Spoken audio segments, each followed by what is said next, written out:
All right, all right. Welcome to another edition of Living Boldly with Purpose. I am Dr. B. I'm your host. We have Brandon G on today. Oh gosh, if I could say that I'm excited just a little bit, you're probably hearing it in my tone of my voice. It is because I am. Brandon and I have been able to spend some time together. He's been helping me and coaching me, and he is a speaker, an author, a person who genuinely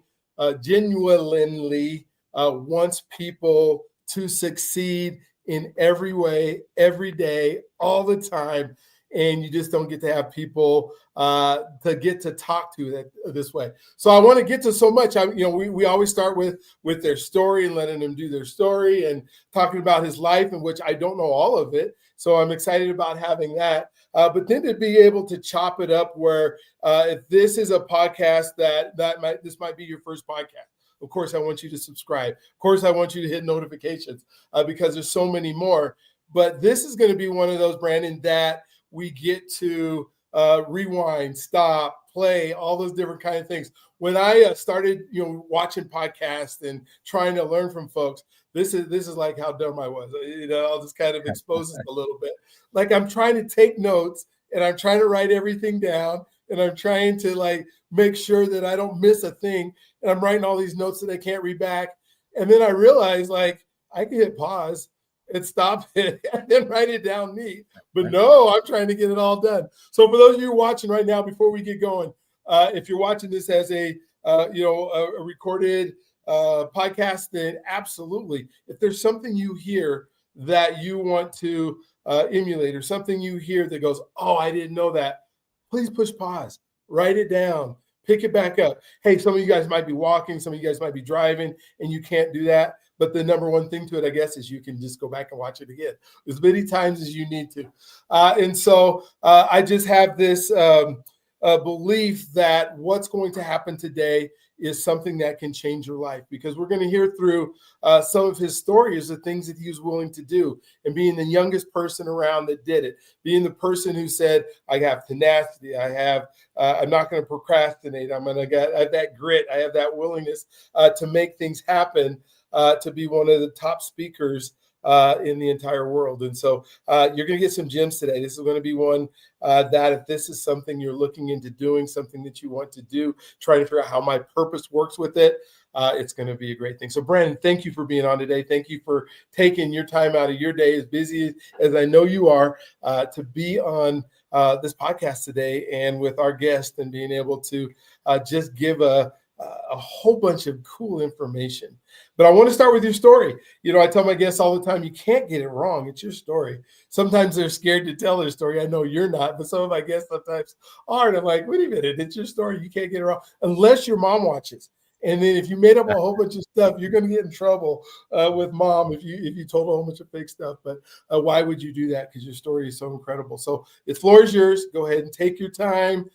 Tell your story the way that you would want us to hear it. Yeah, it's inspiring to see the name of your podcast. It says Living Boldly with Purpose. And a guy who influenced so much of my story, he ends his seminars by saying, I'm so sick of people trying to find their purpose. He's like, you got one purpose in life, and that's to make this world better than when you got here. He said, when you leave here, your one purpose is to leave it better than when you got here. And so, having dinner conversations with you a couple of weeks ago, it's clear to me that through the many different endeavors you've had in your life, that you have clearly left this world a better place with all the things that you've done. And knowing where you're trying to go past all the things you've done is very inspiring as well.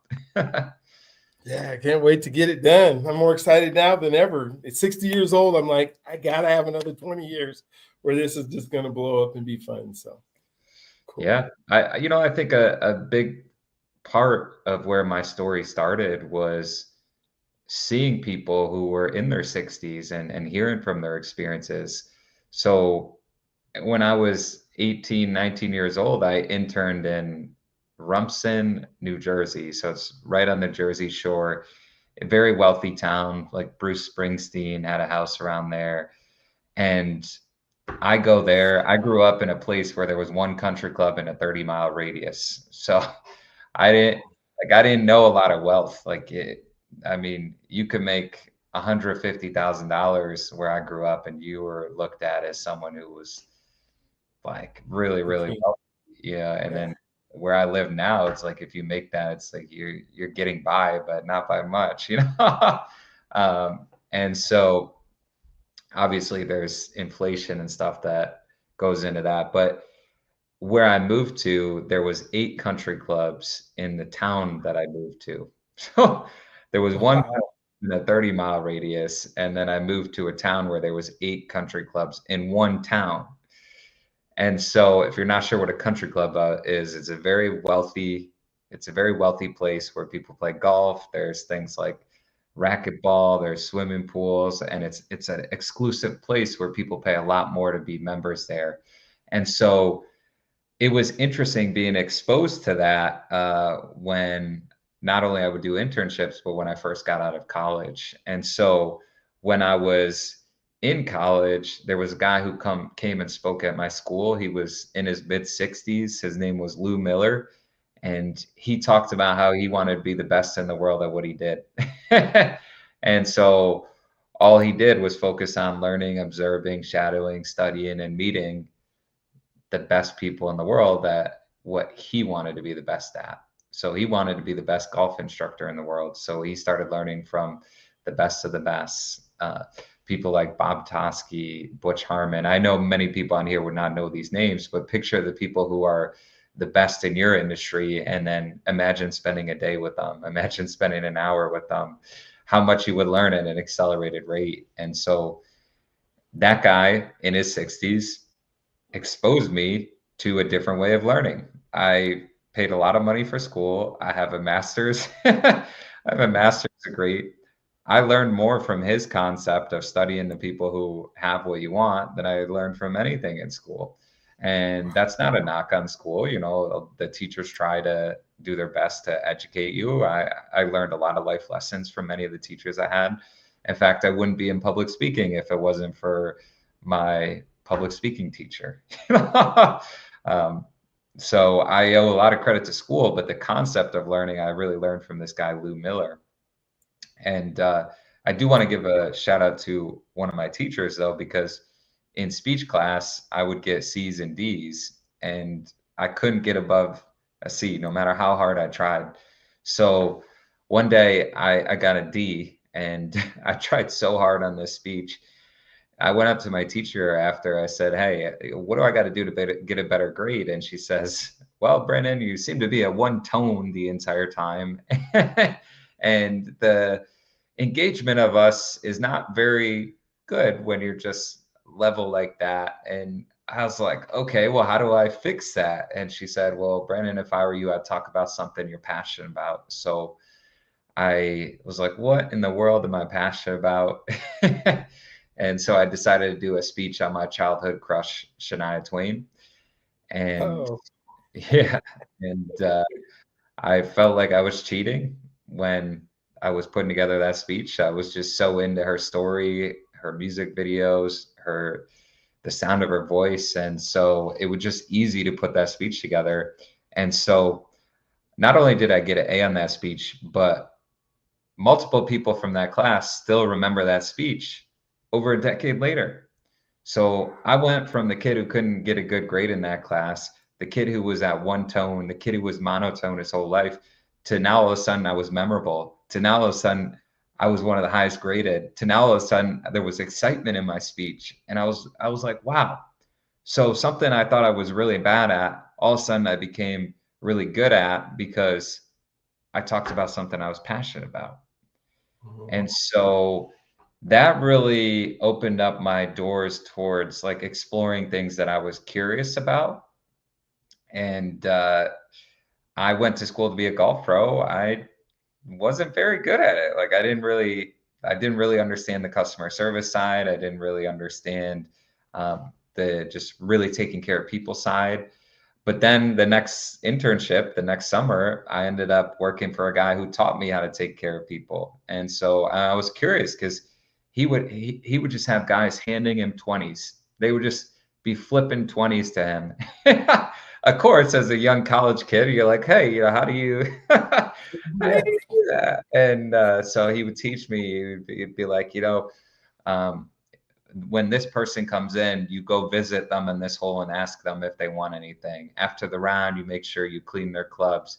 And he would tell me all these little things to really make sure that you were taking care of people. And so um, I was really curious about how much I was learning between the ages of 18 to 21. I was learning a lot with girls. I was learning a lot with customer service. I was learning a lot more about business and how to make money. Working at these country clubs where you would meet all these very successful people. I worked at Rumson Country Club, Pinehurst, and the Golf Club of Cape Cod. It's got a different name now. All before I was 21 years old, and these are very, very wealthy courses. And so you're meeting people who are billionaires. You're meeting people who are some of the high ups in companies like Coca-Cola, and things like that. And so that was kind of my beginning phase of starting to learn past the high school era. And then I just started applying that top 10 rule of what I learned from that guy in his 60s. And next thing you know, I'm on the phone with the number 3 guy on my list, and he told me everything I needed to do to be successful in my first career. And at 26 years old, 6 years later, I was on the same list as him, top 50 in America at what I did. And I was looked at as one of the best in the world. And being the youngest on that list, I was like, there's a method to the madness here. If you want to be great, strive to be great and learn from the greats. And Yes. so with public speaking, I've taken that same mentality, and the mentor I talked about with purpose, when I met him when I was 23, I knew that that was someone that I needed to learn from. And I kept going to his conferences. I took his speaker school when I was 25, and then I hired him as a business coach. And then next thing you know, I'm teaching a speaker school 3, 4 years after that. And then 3, 4 years later, I do stand-up comedy. We've done the speaker schools all around the country. Next year, we're going to Greece. Um, and then I've been fortunate enough to meet incredible people like Dr. B. I love it. I love it. I love it. Oh my gosh, there's so much to unpack in this, and because of the things that you were able to do, and thinking of some of the things that you said about, even picking this top 10 list and growing, but before 19, I know that when I think about identity, right? Identity is that person that you believe that you are, that is able to achieve these big things. Has your identity always been this, hey, I'm going to be the top of this, I'm great at the, because you kind of said in your, as you were doing some boring speeches, I guess, that you were monotone, and was your identity way different then? And then, like, what grew that to the person that you are today? Well, 100%. I worked really hard at becoming good at golf, at becoming good at basketball, and I was never really that great. I was good, I could shoot better than probably 99% of people. But there's a difference between shooting good and being a really good player. You know what I mean? Yeah.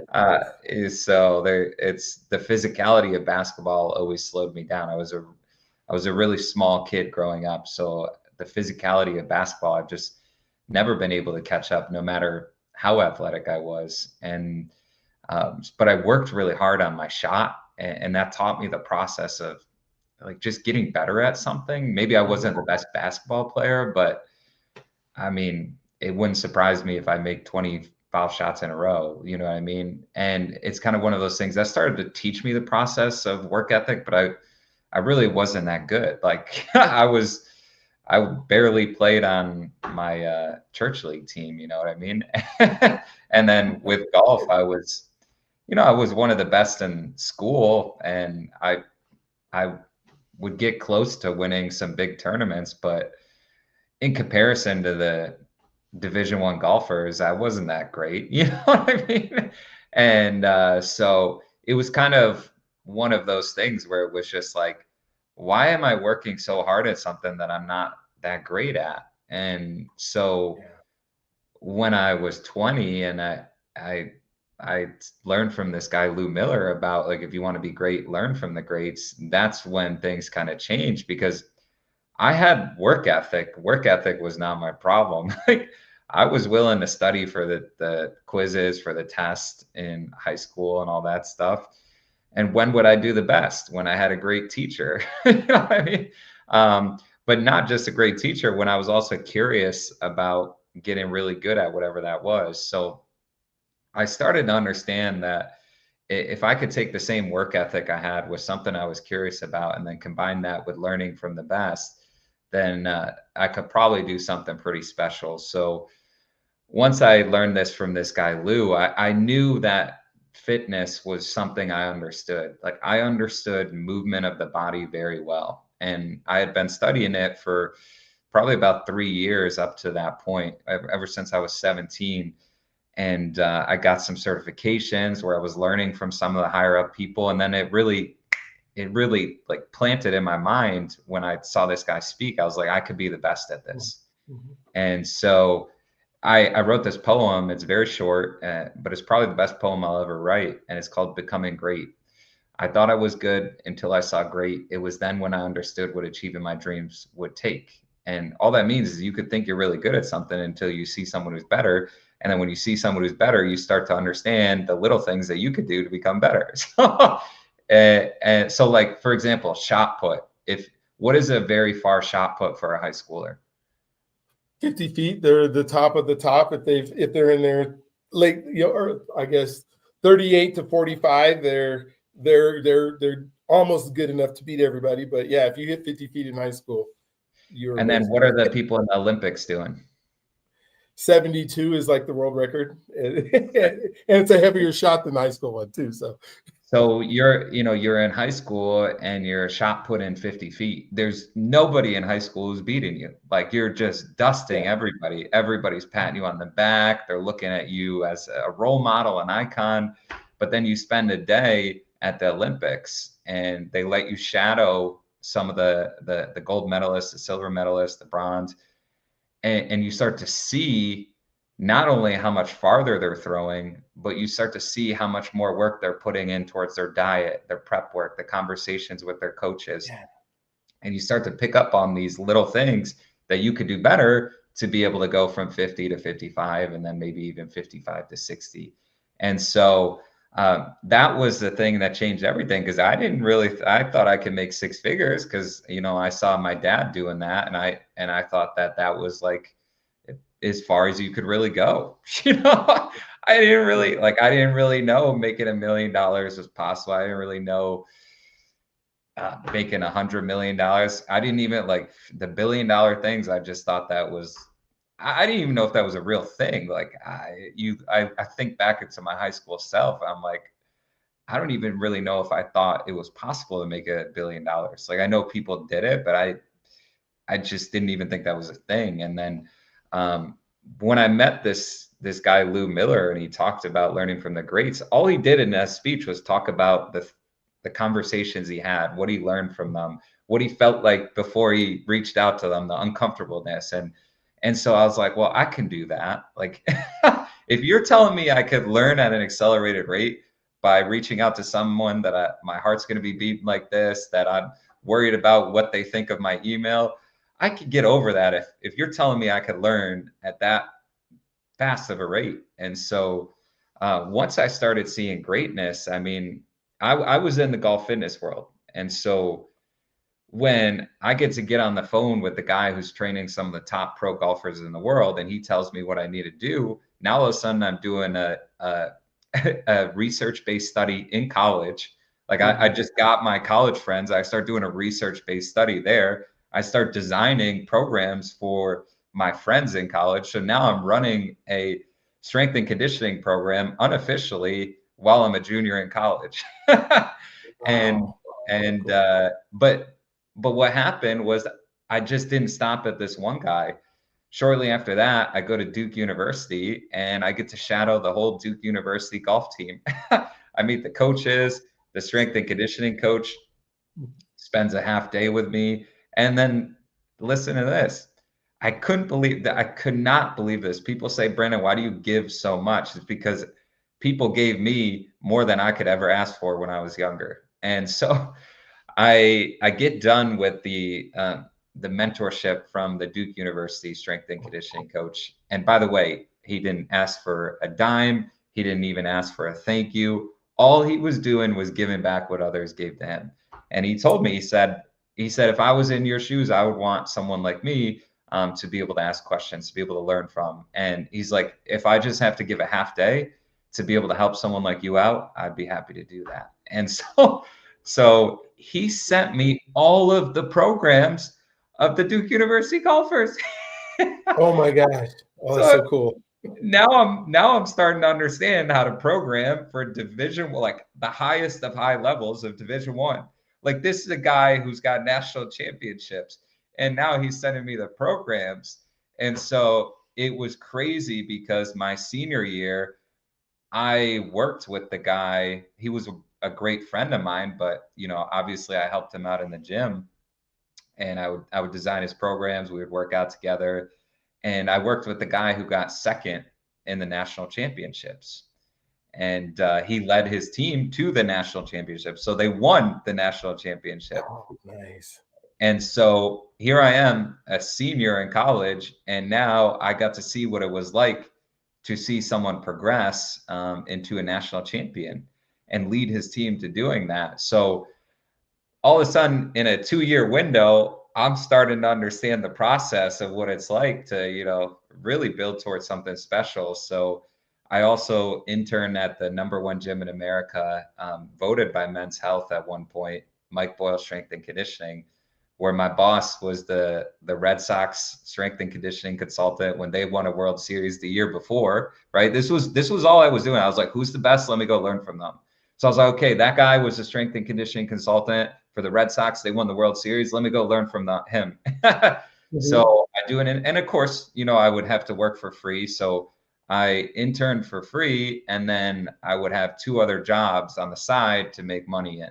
Yeah. And so a lot of people are like, oh, well, like, I don't know if I want to work for free. I'll tell you what, the internships I worked for free, I learned, I wouldn't say every one of them, but the majority of them I learned more than the ones I got paid for. There was a couple internships that I got paid for that I learned a ton. But everyone that I worked for free, I learned a ton, because if I wasn't learning, why would I be there? Yeah. Oh my gosh. I just thinking about the educational opportunities and doing it for free. And you think of like how much money we'll spend at a university to sit in class. You have a master's, I have a doctorate. The amount of time that I sit in classrooms from professors that may or may not have ever done what they're teaching. And then you Mhm. get to go in and sit with somebody who is making people world champions in their respective sports, and you get to do that and just sit there and take that in. I do have one question that kind of goes with your identity piece, and that's your parents and how they interact with you. Because right now I see so many of these parents or coaches or friends or family who have decided this is what your purpose is for you.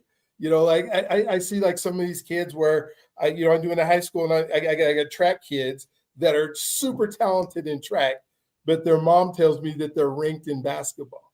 And so that they're ranked in the state of Colorado in basketball. They're the number 16-year-old, number 14-year-old, number 54. I'm like, who ranks this in the first place? The guys that you're paying. And then Yeah. I go, what? But your son is 5'8", and he weighs however many pounds, and I don't care how much he dribbles, I don't care how much he's ranked, I can get him a D1 scholarship in track, but he's not going to see a D1 court ever, not at 5'8". And so the talent is part of it. I mean, and having good talent, but how was your identity shaped with your parents, and did they just let you go do all this because you kind of figured this out yourself, it seems like? Well, I think that's, and I may not be the most qualified to give advice on this, but I can definitely give perspective on this. Okay. So I think one of the toughest parts about growing up from the ages of 0 to 18 is you have so many people in your life that feel like they have to tell you what to do, telling you what to do. And it's not just parents, it's like your teachers are telling you what to do. They're giving you the homework. You're supposed to show up at a class at a certain time, and you're constantly being told what to do by other people. And so what happens in my mind is I believe that the creative part of yourself, the part that can explore and be curious, sometimes it can get trapped. Not Yeah. always, you know, and this is where people who have studied this a little bit more, and especially have raised kids, can give a little bit more perspective on this. But I believe that the number one thing that people should have under 18 is the ability to explore curiosity, because when you can explore things that you're curious about, you can start to see if it's something that you're interested in. And if it's something you're interested in, you're probably going to do what all the parents and teachers want you to do, which is to put your all into that. And unfortunately, I think a lot of people get lost in high school where they don't find something they're interested in, and then they find something like alcohol, like marijuana, like cigarettes, or vapes are a big thing, and it's something that they get a high off of, and all of a sudden then that takes their interest. But I think if we push things, like Andre Agassi was a, a big spokesman for this later in his life, when he didn't know really any other way. Like, he was told, this is what to do, get really good at it and go. And I don't think he got to explore other things like other people may have. And I can speak from my perspective. If that would that help if I speak Yeah, from my that'd be very perspective? helpful. Yeah. So for me, my parents did so many great things, like so many incredible parents. They do so many great things. And when you're talking about what did they do really good, because they, you know, Ed talks a lot about how things are caught, not taught, right? Mhm. And so I caught I caught trustworthiness, loyalty. I saw that growing up. My parents would never cheat on each other. Like, it's just something, like, it just wasn't a thing. So I saw parents who were extremely loyal to each other. And so that was something that was instilled in me growing up. They had this discipline that the more that I spent time away from them, the more I realized that they had this discipline level that most people don't have, like probably in the 99 percentile. Like, my mom was just always on it, like many moms. I mean, she was just always there. She knew the times of everything. I mean, 3 kids, I can't even imagine. And then my dad quit his career at, like, when I was probably 5 years old. He would drop me off to daycare, or pre-K, whatever it was. Whenever you're around 4 or 5 years old, he would drop me off there, and then he would go to his university class, and he would study for the career that he was switching to, because he hated his previous career. And so, what better time to switch than when you just had your 3rd kid? I think my sister was probably 6. I was probably 4 or 5, and then my brother was probably 1. And my dad was just like, you know what? Screw it. I'm going back to school. This is going to be the best move for the family. And so I saw that. That was one of my first memories as a kid, was just my dad going after his dream, you know? And and I saw that all throughout my middle school, my high school career, when a lot of people's parents were out partying almost every Friday, Saturday. I remember my dad being in the basement studying for his next test. Oh, so Yeah, cool.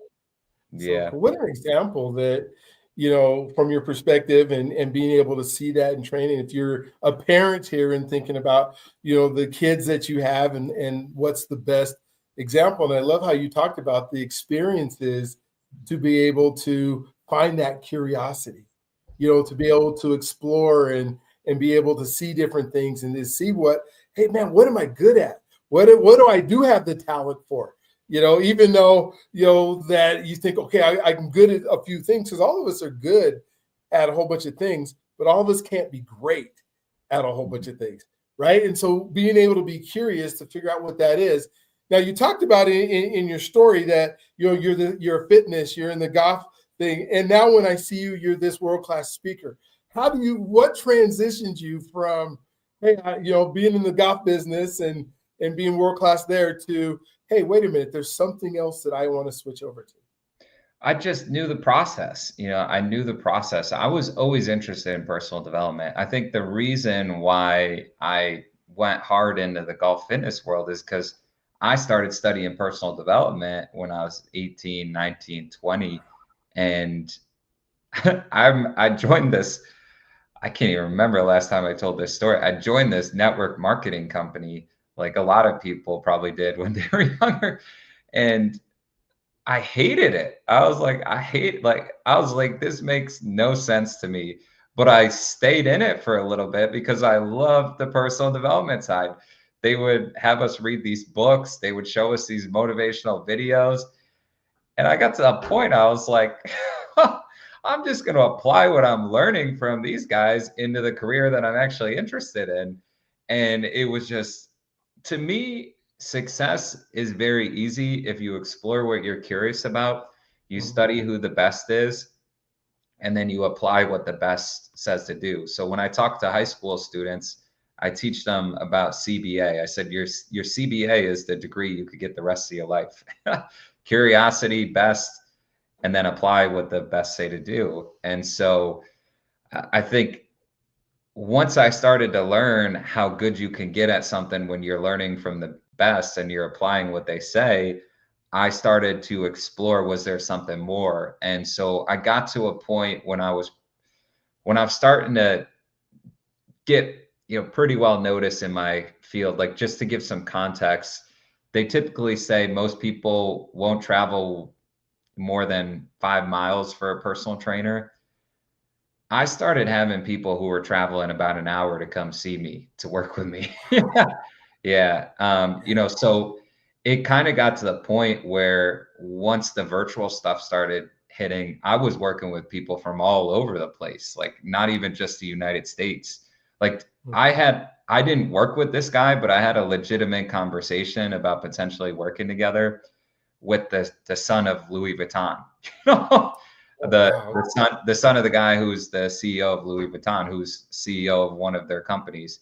And so I just started getting introduced to a lot of really high end people, and I was training a lot of very high end CEOs, CFOs. I was working with the former CFO of Honeywell. That's like the thing that's in your house, right? Mhm. That controls the air. And so I was just meeting all these very successful people through the personal training world, and my curiosity was really starting to spark, like, is there something more?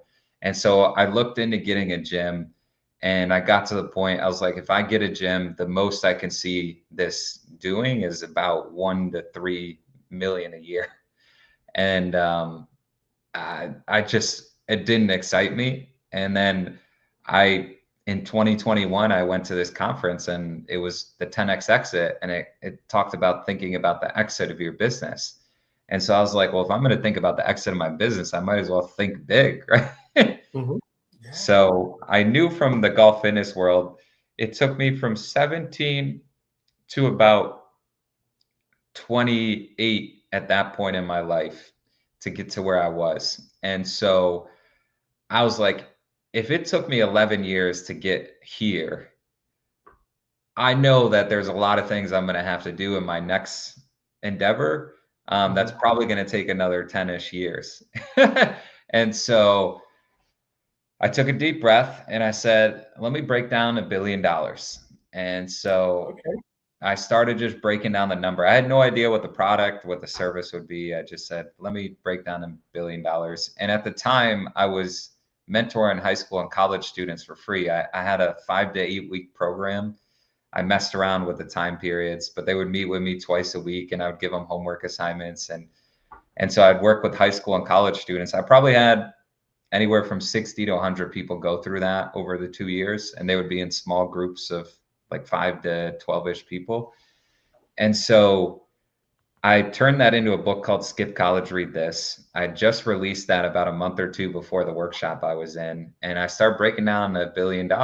And I had one number that kind of clicked with what I had been pursuing on the side. And so it was $100,000 times 10,000. And that equaled $1 billion. So I was like, so if we can get $10,000 from 100,000 units, how could that look? And I was like, well, the average college tuition is much higher than 10,000. Mhm. Depending on what state, depending on what level, you're talking 30, 50, upwards to 100 plus thousand.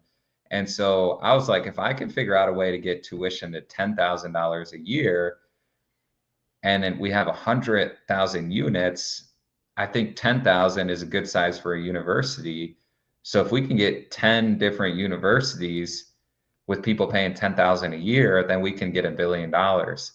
And now I know what a lot of people would say, well, how the hell would you do that? It's like, well, that's why I've been spending 4.5 years trying to figure that out. Yeah, exactly. Oh my God. And I still got plenty of time. I that 10-year thing, I gave myself 10.5 years. So I still give myself 6 more years to figure it out. But that's how that $1 billion vision came to life. Was I just felt like there was so much more I could do. And if I applied the concepts from my previous career with the big vision, then maybe I could figure this out. Wow. That's so cool. When you think like it's success leaving clues and you're breaking down what a possibility is, where most people just start and just see, well, we'll see what happens. You said, no, I'm not going to see what happens. I'm going to have intention. I'm going to have a plan. One thing I love to ask is you make it seem so simple, like it's so easy. It's just you've broken it down, you do the work, you have the discipline.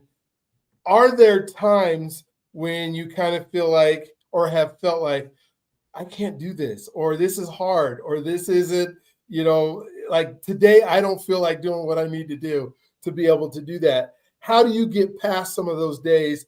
I think that's what shuts a lot of people down is they have this vision, this dream, but then life takes over and they don't continue it. Yeah, I think 100%. I mean, there's plenty of times where I'm doubting myself. I'm like, what the heck? But I think the reason I'm more excited about my vision, I wouldn't say more. I think the reason I'm just as excited about the vision I set in July of 2021, in December of 2025, I think the reason why I'm just as passionate about it as I was then is because I thought so much about what life would look like throughout the process, not the end result. That's the problem I struggled with my first career, that you probably were looking for the reason why I switched.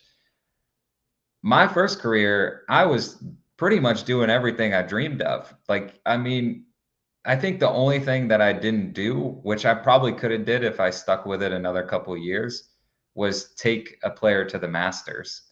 But I've been to the Masters like I don't know how many times, and that has been enough to me. Just to be there, and yeah. and I'm going again this year. So it's just kind of one of those things. It's like that probably would have been the only thing, but I got to work with the pros. Like I worked for two bosses who worked with pros, so I got to see what that process was like. When I was on my own, I was working with people who were pros and working towards getting to the level where they really wanted to be.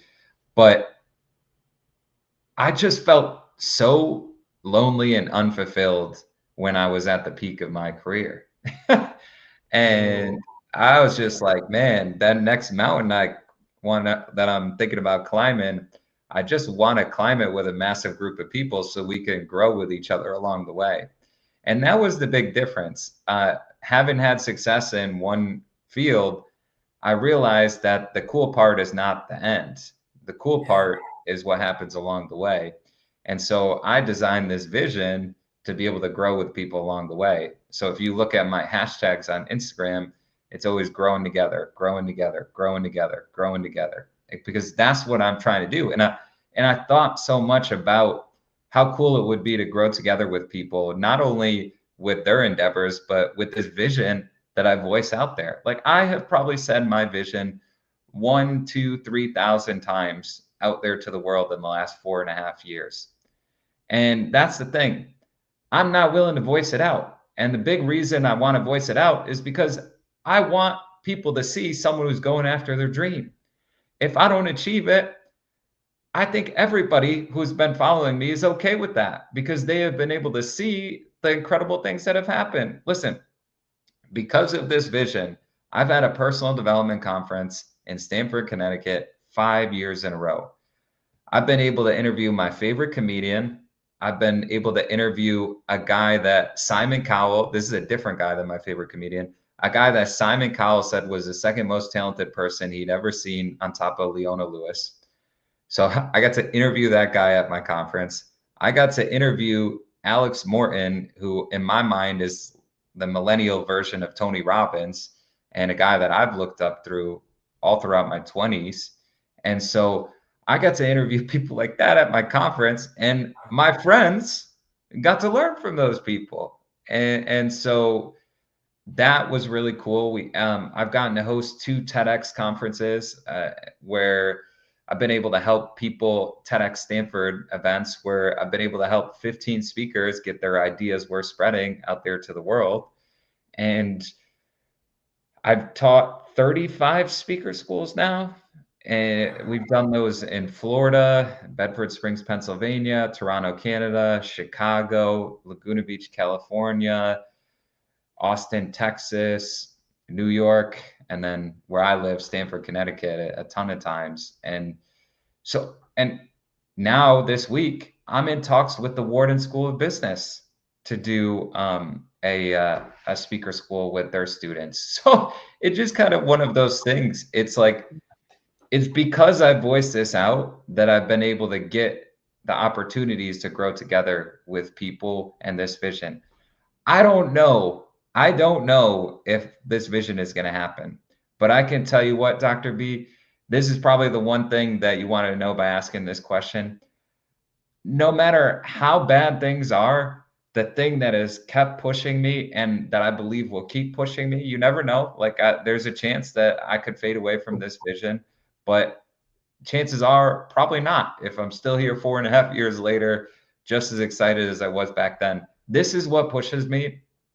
This is why I believe most people give up on their dreams, their visions, their goals, is because they don't have something that will excite them enough to be able to push through the moments when they don't want to push anymore. So, for example, I worked a 15.5-hour day yesterday. And it's one of those things that is something that just seems to be a normal thing, you know, and it's not something I recommend. Like, I don't recommend that to anybody. Why would I recommend that to anybody? But here's the thing. I would rather be doing something that lights me up for 15.5 hours than doing something that I hate for 8 hours a day. And that's just me. I'm not saying what's right or wrong, because there's a good chance that you could be a nurse and kind of like it and work 3 12-hour shifts a week and have 4 days off where you can do whatever you want, that you'll be more fulfilled than chasing after your dream, depending on the person you are. For me personally, I love chasing after something. And so I would rather spend the 15.5 hours than doing something I love than doing 8 hours with something I really don't want to be doing. And so why do people get so tired after 8-hour days of a 9 to 5? It's because they don't like what they're doing. Yeah. It's easy for me to go all day because I like what I'm doing. and there is plenty of stuff I do that I don't like, but I like where I'm going towards. And so the big vision I have that pushes me through those days, and not every day is a 15.5-hour day. That was just yesterday. Not every day is like that. The thing that pushes me through those days is one day I have this goal that on Fridays, the students have one class, and it's called Fired Up Fridays. And instead of going to an arena for a basketball game, the students go to the arena every Friday. Every freaking Friday, they go to the arena and they get fired up. They get so fired up, and it's not from a basketball game. It's not from someone making a swish or kicking a field goal or anything like that. They get fired up from a speaker who has done some inspiring things with their life, with their career. And that speaker drops an immense amount of value to everybody in that audience. And they get them fired up, they get them inspired, and they allow them to see greatness for that hour. Because what is a complaint that I see with universities? Oh, well, you're learning from people who aren't in the field. Well, that's why every Friday I want to bring someone who is in the field and they share their story for an hour. And of course, we'll probably have music beforehand, we'll have energy stuff, we'll make it a lot of fun, but I want them to be able to learn in an energetic environment. You know, people say, well, are you going to like make this virtual? Like, how are you going to make this school happen? I said, we are going to make it in person. We're going to make it in person because humans need to connect. And that is how we're going to stick out. Universities are going to make a significant shift the next 10 years. I mean, you're already seeing it. And so why not be the person that brings an experience and energy and impact that people say, you know what? I am sending my kid there no matter what. And so my goal is that people would rather send their kids to Warm Heart University over Yale, Harvard, Princeton, all these other schools, because they see that the students are actually learning from people who have what they want. They see that the students are in a positive environment. They see that the students are actually able to connect on work and work on skills that they need as they age, like how to communicate with someone, how to find loyal traits in a partner. All those things are very important. Oh my gosh. Yeah, I want to think about just that. You know, there's so many people that are going to go try to find passion and joy and will seek it out, but then they'll go to, you know, and I'm not saying I don't like the NFL. I watched the Broncos play the Washington Commanders. You know, I know Jose was there this week. There are two athletes who are on the field that I have coached. I love the sport, but at the same time, I love my life more than I love watching somebody else succeed at their life. I want them to succeed, but if I'm failing at the time, I can't afford to go run over and watch somebody else succeed, even though I want to so bad. I got to work on me. And if you got a place that's going to allow me to do that, a place that's going to allow me to expand and grow and use personal development, all these things that we long for, so I can be a better me. You know, I call it becoming the person. I have a universe called Becoming the Person Universe. But at the same time, is how do we do that? One of the things that I think that we might even end with some of this is you've mastered connection and mastered relationship. What advice would you give? Because I think that's where a lot of folks, even in the personal development space, don't do a lot of. Like, I can read 100 books and learn from 100 different people, but if I don't cultivate relationships, then I just have a whole bunch of knowledge in my head, right? And so what are some things that we can do in order to bridge that gap of personal development? Some people just need to start doing some personal development, but once somebody starts, how do we cultivate some of those relationships? Yeah, I think the biggest thing is understanding that where the people are, the opportunities arise. So the people will give you the direction. So if you're depressed, what should you do? And I don't need a clinical background to be able to say what to do here. If you're depressed, you probably want to go to someone who is not, who can help guide you in the right direction. You're probably going to want to go to someone who maybe has been, but they did something different and they can help guide you in the right direction. But if you continue to stay in those depressive thoughts, it's going to be hard to have any other thoughts come to your mind. You know? Yeah. And so it's kind of one of those things. If you want to grow a business, okay, it's probably important to connect with someone who's grown a business, and that person can give you the next step to take. They may not tell you everything to do, but they can give you the next step. There's this book, The Alchemist, and I barely read the book because I understood the point right away. And I was like, this is genius. This is how you learn. You find something that you're trying to figure out, and then you go to someone, you get some direction. You go to the next person, you get some direction. Go to the next person, you get some directions. You fail along the way, but then you learn from the failures. And it's like all of a sudden you start to realize that it's because you talk to the people that you were able to figure things out. So to answer your questions, how do you build better relationships? Well, we could talk about this for probably 3 hours, Yeah, but easily. I think the biggest thing is when I was 25 years old, I was fortunate enough to go to many events where this guy Andy Frisella was speaking at. And one thing he said was a game changer to me. He said people pay him hundreds of thousands of dollars to evaluate their business. And he says the same thing every time. You just got to care a little bit more. I love it. I love it. and, Yeah. and so I created the core values of my company based on that word. I didn't even have a product or service. It was care, create opportunities for yourself and others, active lifestyle, live that through your words and actions. So think about create opportunities. If you're constantly thinking about how to create an opportunity for yourself, but other people, it's going to be easy to develop better relationships. So I have a headquarters now. So we have events that create opportunities for people to come see my space and for me to meet people, but then other people can speak and they can maybe even make some money and have a successful event.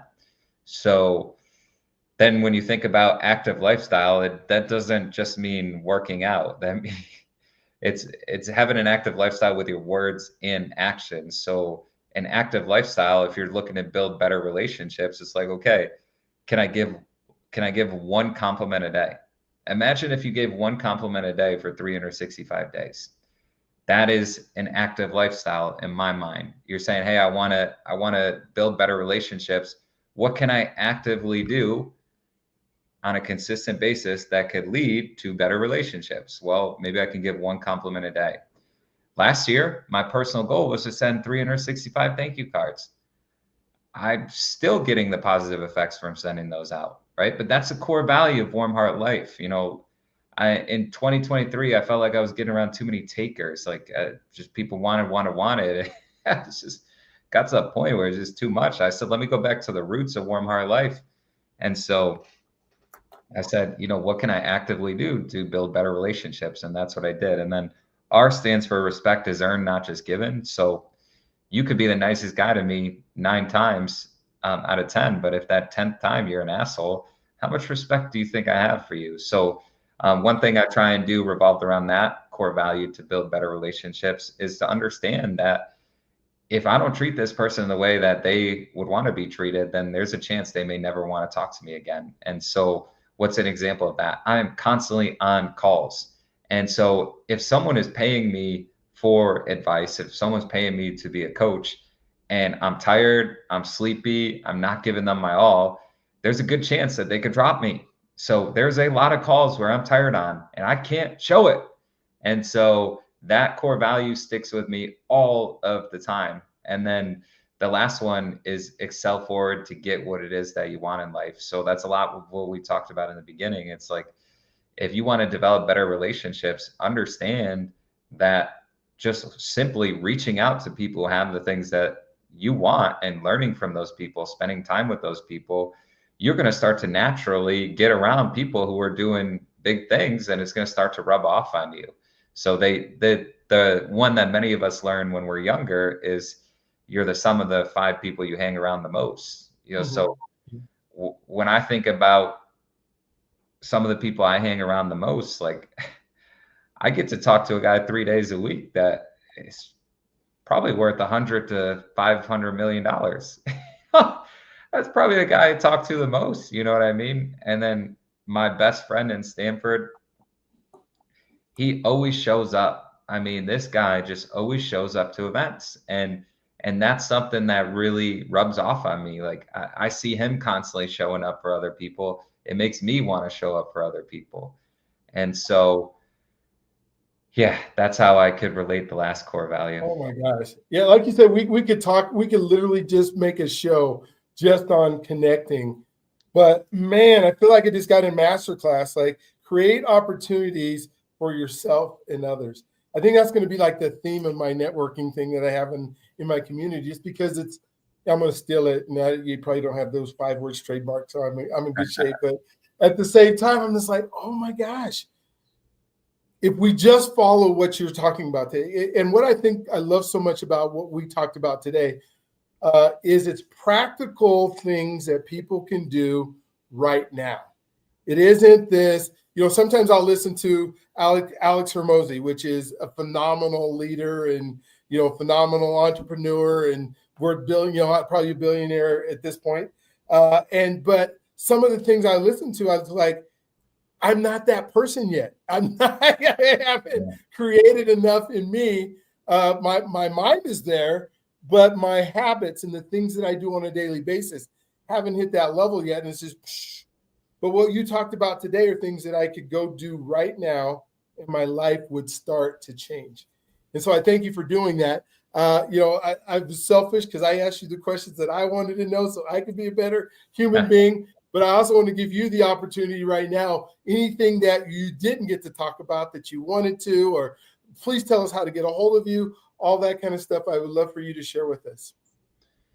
Yeah, I think the biggest thing is you never know who you're talking to until you get to know them, whether it's with dating, whether it's in the business world, whether it's with friendships or with family. And I think you would be surprised at the people that you talk to when you genuinely take time to get to know them. And I think if the viewers take one thing away from this entire podcast, curiosity is one of the best superpowers you could ever have in life. Curiosity about learning someone's story, curiosity about how to grow your business, curiosity about how to get better relationships.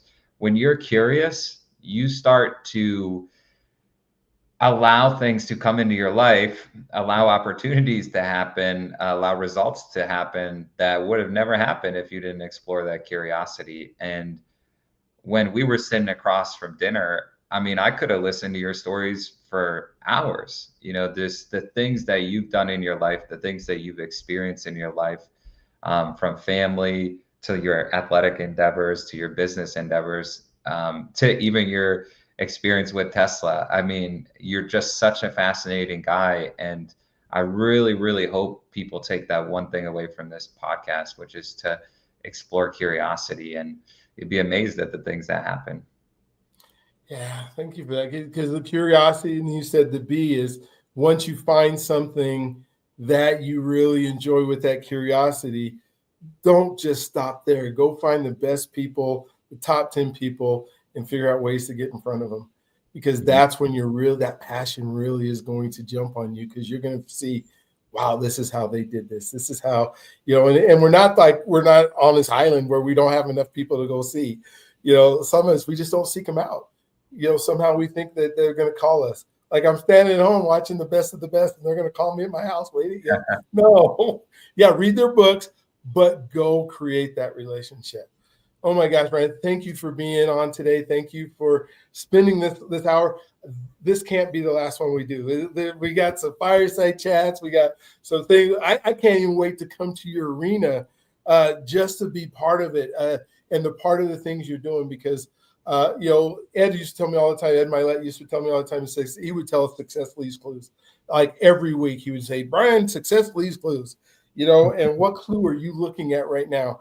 And Brandon, you're one of those people that, we want to watch, that we want to see. We want to, I don't know how hard it is to get a hold of Brandon right now. But before he takes off where he has no time, this would be the time I would at least try. I promise you, if you show up in Connecticut where he's at, he's not going to just kick you down the curb. And so figure out a way to, spend that time, watch this podcast over, take notes, read all this stuff.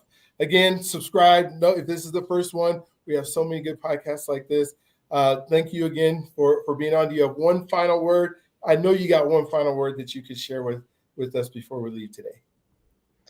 Yeah, absolutely. So at the end of the day, you're listening to a podcast, you made it this far. What are you going to do with it?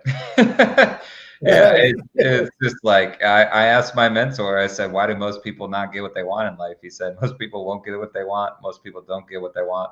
Most people lay in bed at the end of their life with the look of regret on their face because they don't go after what they want fast enough. And so if there was one thing that you can act on after this podcast, start right now. And that's going to put you so far ahead of everybody else if you just keep riding off that momentum from that. Thank you for that. I have no other words to say after that. Hey, don't forget your God's greatest gift. He loves you, allow him to. And we will see you all on the next one.